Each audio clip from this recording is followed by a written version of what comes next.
So this is welcome back to his Mouthpiece. It's your girl AK. Yo, it's your boy Q. How y'all doing? So this is actually had to restart it just because we were in the middle of talking and the dog started barking because they heard a dog bark. So absolutely not. As you can see, we're in a totally different place than we normally are. Wanted to try something new, something different. And yeah, here we are. As you can see, we have new hairstyle. Hair is straight, not straight, curly, but in pigtails.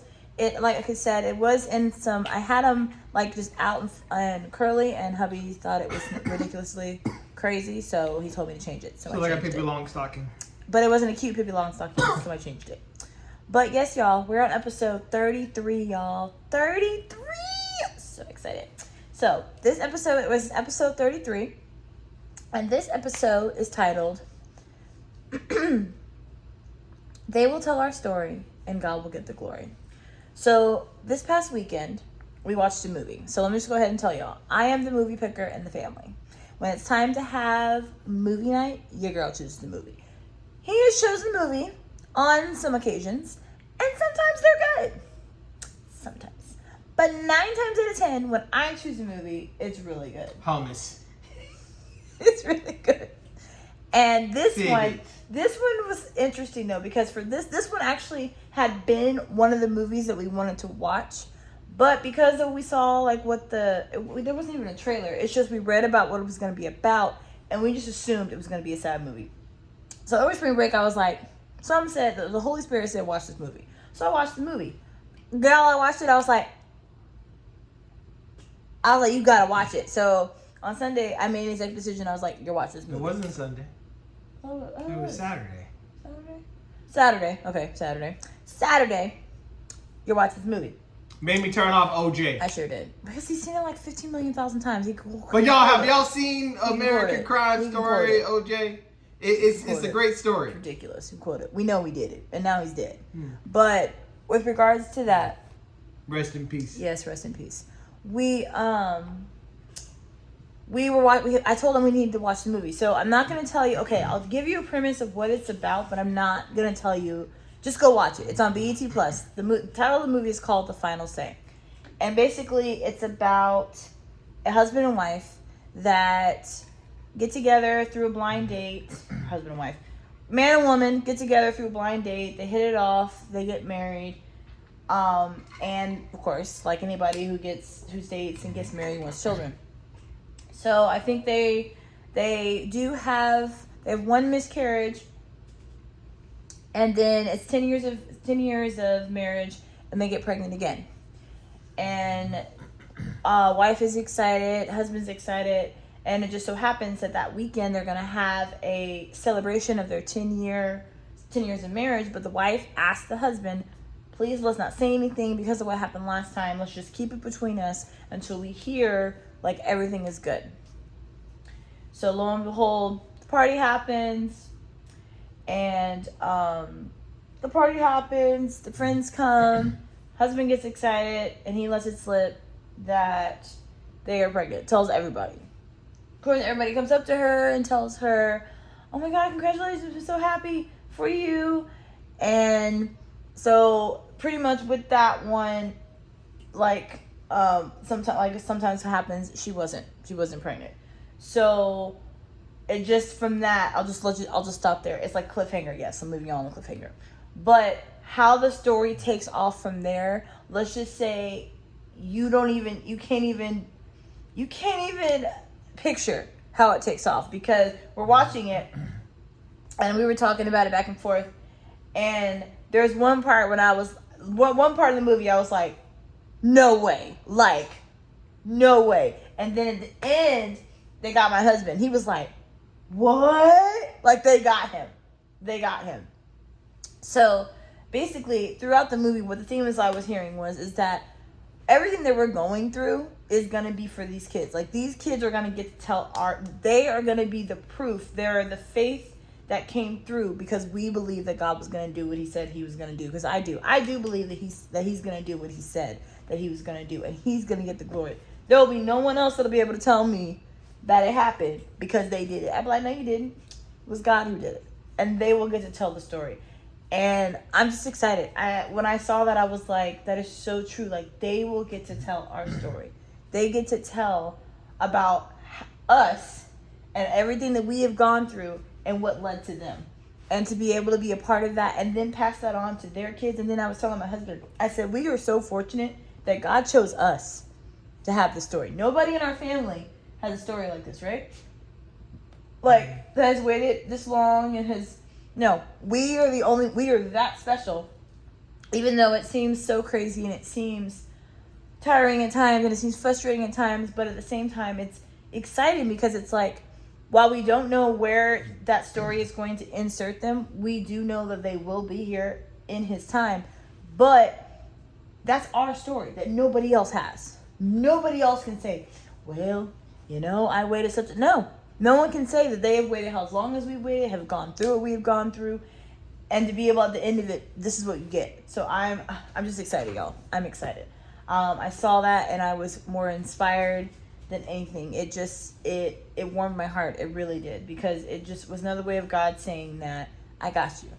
I mean, you can't look at age, you can't look at how old you are, you can't look at what the world looks at, because what the world looks at is not what I look at.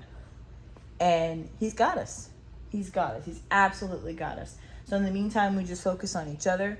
We focus on getting our peace back, because that peace is important. Definitely is important. And there's just certain things that I don't want around the room when it's time for that. It's not fair to them, and it's definitely not fair to us. But I'm excited, y'all. Like, I saw that movie and it just inspired me like 9 times 10 over. It was amazing. Please go watch it. It's called The Final Say. And that's another reason why I like it, is because it's true. God has the final say. Like, you can say, oh, this isn't going to happen. God's like, okay, that's what you say, but what do I say? What do I say? I know what I want for you. I know what I have for you, and I have the final say. Not as in me speaking, but God. I have the final say. Like, he has the final say. He truly does. He knows where we're going to be. He knew that me and him were going to be together before we even knew we were going to be together. He already knew it. He knew he was going to put us together. He knew we were going to go through some things. We didn't. Because I really, truly, it's so true. If you knew everything that your life was going to entail and what it would fold, you probably be like, nope, I'm not doing it. Nope. Save me, just save the trip. I ain't doing it. But because of that, it, like I've said millions of times, it molds you into who God wants you to be. You have to go through things in order for him to make you who he already knows you to be, and also to know who you don't even realize that you are. Because the things that we have gone through, the trials and tribulations that we have faced, we've either faced together or separate, but it's made us who we are. Would I like to take some of them back? Yes I would, because some of them were not too painful. Some of them did not feel too good. But again, those things that may not feel too good were beneficial for us, because they did something within us to give us the strength that we didn't even realize that we had. So these kids are going to tell a story. It'll be very interesting to hear it from their eyes, to know, like, yes, this is what happened. This is what my mom and dad went through, because it's been one interesting tale for sure. And I mean, we're just learning daily. Like, he wants to be involved in all of it, from the time we get up to the time we go to bed, even during the day. I'm finding that having him makes the world of a difference. It really does, because, and I also notice when I step away from him, all chaos breaks loose. So now, before I go to bed, I pray. When I get up in the morning, I'm praying. Like, I'm praying because I want him to be in my life. I want him to be in every aspect of my life. The prayer that I'm praying right now, or what I've been praying for this week, is just to hear his voice. I want to hear his voice and know that it's his voice. I know God is speaking all the time. Like, all the time God is speaking. And he always has been speaking. It's just there's so many distractions in this world. You've got social media. You've got wandering eyes with temptation. You've got, of course, if you have children, you have kids, like, you've got to take that time for him. Like, he has to come first. I watched a real meme the other day, and it was talking about a dresser and how you want God to be the first drawer in your dresser, but sometimes you have kids, you got to put kids there. So then you put kids there and you might move God down. And then, well, okay, you and your husband are struggling, so then you move your spouse up to that second drawer, then you move God down. God doesn't want to be in an actual, he doesn't want to be in individual drawers. He wants to be the center. In the center, yes. He wants to be in throughout them. So he wants to be in your kids, with your kids. He wants to be with your spouse. He wants to be with your work. He wants to be, everything that you're doing, he wants to be in the center of all of it. Because when he's in the center of all of that, you good. You good. And then in turn, all of these lessons and things that we're learning now, we get to influence and bring to our kids. Because as I have been told, and as I on Sunday there was a baby dedication, giving your children a relationship and teaching them about God is the greatest legacy that a parent can give a child. I am a living testimony of that. My dad gave me that. My daddy. I love my daddy. I love my daddy. I'm a daddy's girl. And we talk, whatever. Don't be jealous. We talk every day. More than me. And okay, whatever. I live with you. I don't see him very often. I wish I did though. Love you, daddy. But she could live with him. No, he's married. He's happily married. I'm very happy for him. Don't get me off track. So, anyways, it's a great legacy. It really is. It's something that I'm glad that he did give me. I do want to pass on to our children because you can't make it through this life without him. You can't. There are so many. You can. I mean, you can. It just makes it difficult. Mm-hmm. I think, yes, that is a true statement. You can. It just makes it difficult. And he don't want you to have it difficult. Now, granted, I will say, because there is this conception that, or misconception that once you're a Christian, every day is rainbows, kitty cats, sunshines, and daisies. I can speak to that. It's not. It's not at all. You will. But it's not. I think that people, if anything, you have a target on your back. Just like Jesus. We have to be examples to the world. In this world, people are so lost and they're walking around trying to find the light. It is our job to be that light. It is our job to bring people to him. And we're going to go through things. And people who don't know him are looking to see how we handle trials, how we handle the darkness, how we handle sin when it comes. Because it's going to come. It is. Because we're not flawless. We are flawed individuals. We are. We're going to make mistakes. I am not perfect. I don't claim to be perfect. I know I'm not perfect. God works on me every day. Because this mouthpiece that he is giving me, sometimes it says some stuff it shouldn't say when it shouldn't say it. But like I say, if I want to say it, I'm going to say it. So that's what I say. God's working on me because he's working on me. Because sometimes, although I will say, sometimes people need to hear it. They do. Now, it might not be the timing for it, and that's why I'm learning to pray for the timing to do things, because just because I want to say it doesn't mean that's the time to say it, or that I even need to say it at all. So getting that discernment and learning, like, no, that's not for you to say that, or the timing is not for that. And two, everything that I say should glorify him. If it doesn't glorify him, probably shouldn't say it. Even if it's funny, that doesn't matter, because is it funny to him? No. It might be hilarious, but when he hears me say it, he ain't laughing at all. Because what he finds funny, we don't find funny. And what I find funny, he don't find funny. So it's just a matter of praying for that discernment. But yeah, we are put on this earth to be the light, to be examples. We are his examples. Like I say some of the time, sometimes we are the only Jesus that people get to see. And again, not perfect, but also always bring it back to him, because we cannot do anything apart from him. We can't. Like, just breathing, that is a gift from him. That's a gift. You don't just breathe on your own. How my eyes move, how my hands can move, how I can talk, those are gifts, because not everybody can do that. Not everybody can do that. And those are all gifts given from him. So yes, of course, any chance that I'm able to, I do want to thank him for just the small things. Even the small things of having a place, having a bed, having a roof over our head that keeps us warm, that keeps out insects. Because your girl don't like cucarachas. She don't. She just don't. She ain't about that life. A cucaracha. He's funny. And And he doesn't like mice. Okay. So, Gotcha. God's working on me. But yes. No, I see you tapping. I see you tapping on me.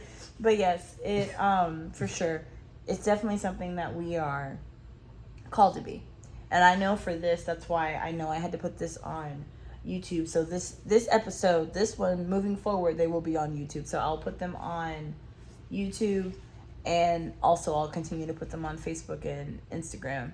But it's time, because like I said, I can't hide something that God wants to share with the world. Because as I talked about yesterday, I was talking with my big sister about the parable of the talents. There was a man that had 5 talents, a man that had 3 talents, and a man that had 1 talent. The man that had 5 talents, he went out and got 5 more. The man that had 3 talents, he went out and got 3 more.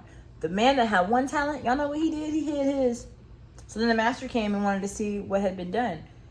He saw that the one had 5, he got 5 more. He was proud of him. He blessed him, gave him even more. The second man came, and he had 3, and he also got 3 more. He was very proud of him. Same thing, he blessed him as well. He asked the one that had the 1, like, what happened? What did you do? And he's like, here it is, the same one I gave you. So you didn't do anything with it? He took his 1 talent and gave it to the one that had the 3. And then he threw him out. God doesn't want us to just take the gift that we have of sharing him and hold on to it. No. We are to give it to other people. Other people need to know about him. They need to know about him. Whether it's your kids, your coaches, even your pastor. You can tell your pastor too. Anybody that wants to know, and even if they don't want to know. It's our job to be that light bringer. So yes, I'm excited because I want my kids, like how I'm talking, to be like, yeah, my mom said to do this. And of course, you can train up a child in the way they should go. And you pray they don't depart, but sometimes they do. It can happen. And at that point, you've done all you can, because the relationship between you and God is between you and God. The relationship that I have with him, my kids may not have with him. Just like the relationship that he has with God is not the same that I have with him. And that's okay, because he has his relationship with God, I have my relationship with God, and then we have our relationship together with God. Excuse me, I'll be right back. Okay. And then with regards to the kids, we'll teach them to have a relationship as well.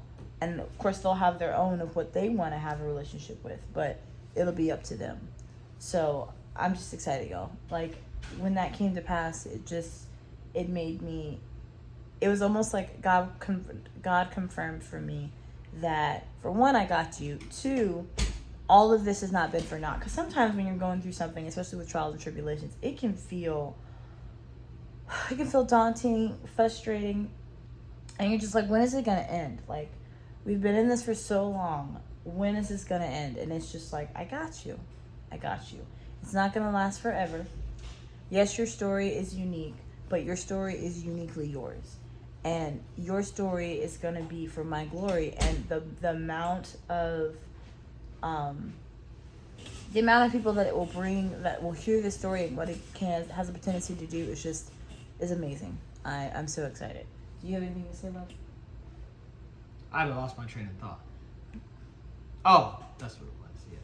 So, the biggest misconception is that you can live your life without God, but like my wife eloquently said, you cannot live your life without God.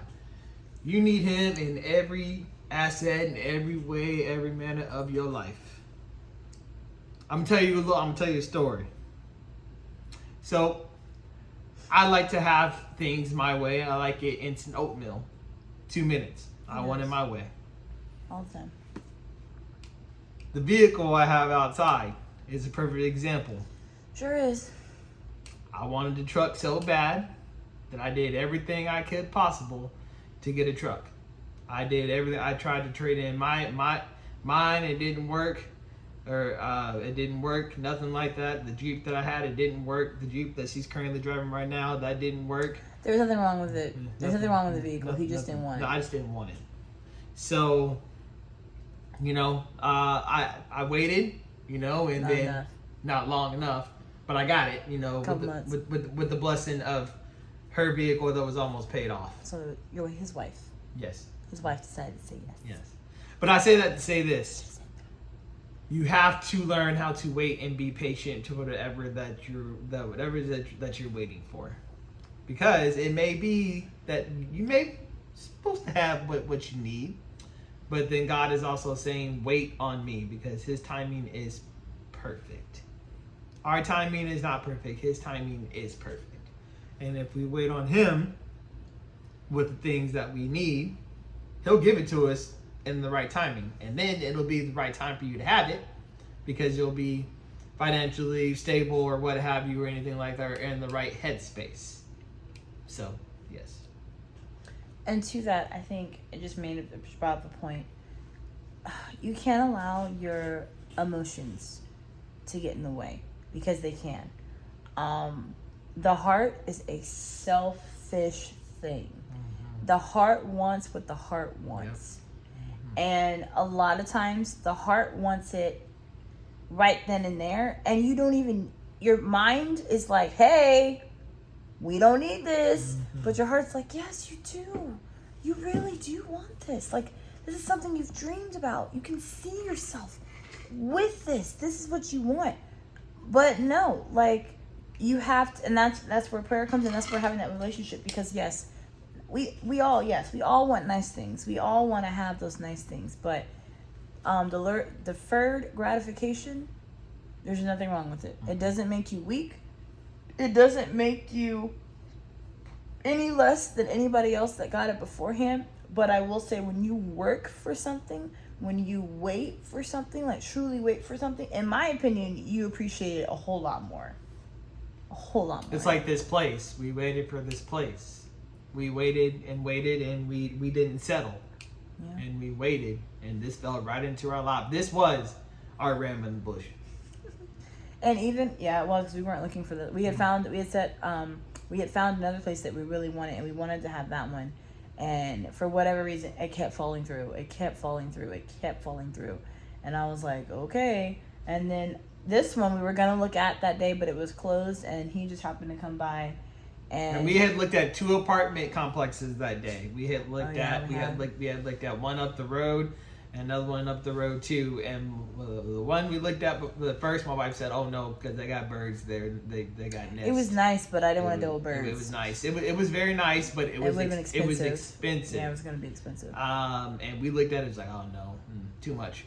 And then we went to another place, and we fell completely in love with it, you know. And we were like, "This is it. We found our new home and everything." Yeah. And they was talking the good talk and everything. The model home was nice. It was nice. It was very comfy and cozy, and it felt like we walked in and it felt like home. But then every time we tried to call the people, they wouldn't answer the phone. Yep. They wouldn't answer the phone. Yeah.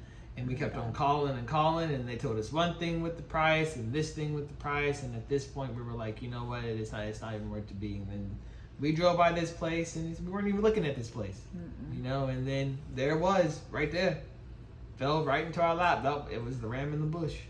And it's been a blessing. Like, a lot of times, involve him, pray about things, and he'll show you.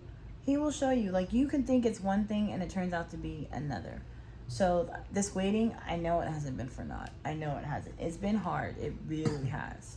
But it hasn't been for naught. He knows what he has for us. He has the best for us. So there's no need to rush. We have the rest of our lives to be parents, to be great individuals, to be husband and wife.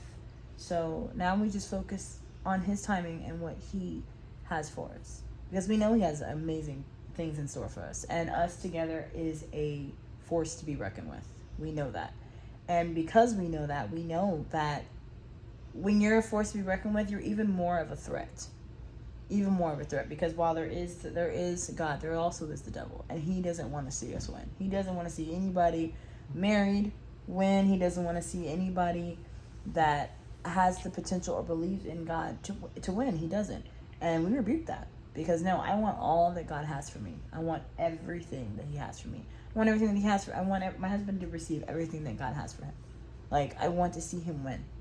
I want to see him do all that God has for him, to be all that God has for him. And I know that there's just some things that God wants us to prepare, and God wants us to get ready for it. Because I learned something this weekend. So when you pray, you have to be specific You have to be prepared, and you also have to be flexible. Shout out to Dr. Melissa. We had a women's thing in our church, and those were the things that we talked about with regards to proactive prayer. And it's true. Like, God, you can pray for patience, and God won't give you patience, but he'll send you people that help you to be patient. So you really have to be specific when you ask him what you want. And know that he hears you. He's not deaf. God is definitely not deaf. And just because it doesn't happen when you want it to happen doesn't mean that he's not working on it. He's working on it. It's just going to happen in his time and not your time. So, like, same thing with these kids. Like, he's been working on it for years. But it's going to happen when he wants it to happen. Not before. Not a second, minute, hour before he's ready. When he's ready, then it'll be time. Until then we just continue to do what we're supposed to do. Because he already knows. He knows what we want. He knows our desires. He knows that. He knows that. So now we just continue to be the mouthpiece that he has called us to be. His mouthpiece. And let him take care of the rest. Take care of the details. Because he knows the details. He already knows them. He read them. He wrote them. He knows. Somebody's sleepy. He always says that. But I know her life. he thinks he does. So, but yes, y'all, I'm excited. Just like I said, they will tell our story. And God will get the glory. And he will. That will be a happy day. If I'm the only one at the shower, I don't even care. Although I know that won't happen. But I'm excited. I'm excited for if we do a gender reveal, although we probably will. Because I send my husband like a million of those a day. Anytime I see a cute one. Although I think it's going to be Lion King theme. So, you know. But that's when my inbox is overflowing. From the announcement to the gender reveal to the baby shower to D-Day, I'm excited because I know it's gonna be amazing, and it's gonna be amazing because all of that waiting it will have made sense. It will have made sense. So until then, we're just along for the ride, y'all, and you're along the ride with us. Of course, like I always say, if you have any questions, if you want to know more about God, if you desire that relationship with him, please reach out to me or my husband. If you would like us to pray for you, you can put those in the comments as well. We have started to, like I said, I pray at night and before I go to bed, and we can add you to our list. We have a prayer wall over here behind him that we put prayers up, and we've been working on those, and it's amazing to see us put something up and to see him answer it. Of course, prayers he answers in his time. But we're excited, y'all. Thank you so much again for all the love, all the support, all the comments, all the shares. We appreciate y'all. We love y'all. We're just doing God's work, being the mouthpiece that he has called us to be. This is episode 33 of his mouthpiece, and we will see y'all later. Bye, guys. Take care.